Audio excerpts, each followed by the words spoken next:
చెబుతుంది, ఎదిగిన కొద్దీ ఒదగమని అర్థమందులో ఉంది.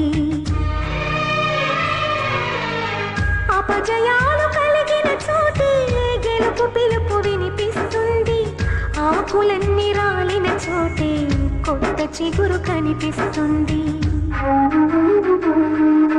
మౌనంగానే ఎదగమని మొక్క నీకు చెబుతుంది, ఎదిగిన కొద్దీ ఒదగమని అర్థమందులో ఉంది. అపజయాలు కలిగిన చోటే గెలుపు పిలుపు వినిపిస్తుంది, ఆకులన్నీ రాలిన చోటే కొత్త చిగురు కనిపిస్తుంది.